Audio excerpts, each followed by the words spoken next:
lamaču i ništa ne radi. Znači kad dižemo glavno jedro, zato moramo ići direktno u vjetar da na jedru nema nikakve sile. Jer čim mi skrenemo od vjetra, ovako, i tu škotu imamo zategnutu, jedro se napuše i tu je ogromna sila odmah na jedru. I ako nam je ono do pola dignuto i napuši se ovako, mi ga više nikad nećemo dići ovako. Znači mi moramo ići u vjetar, da jedro lamače ovako ništa ne radi i podići ga do kraja, do vrha jarbola.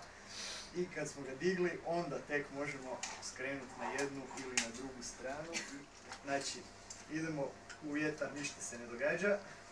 Čim skrenemo ovako 45 stupnjeva od vjetra, trebamo maksimalno zategnuti škote i škotu glavnog jedra i škotu prednjeg jedra, ženove, znači zategnemo maksimalno ovako i možemo ići naprijed. Znači kad se jedri u vjetar, oba dvije škote treba biti maksimalno zategnute, što znači da bum treba biti u sredini, znači ne smije biti preko sredine, ovako maksimalno u sredini ovako. I škota od, se bolje vidi, škota od prednjeg jedra treba isto biti zategnuta do kraja.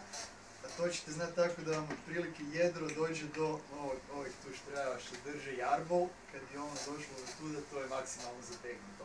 Ako ga više dalje zatežite, samo trgate jedro, ništa drugo se neće događati.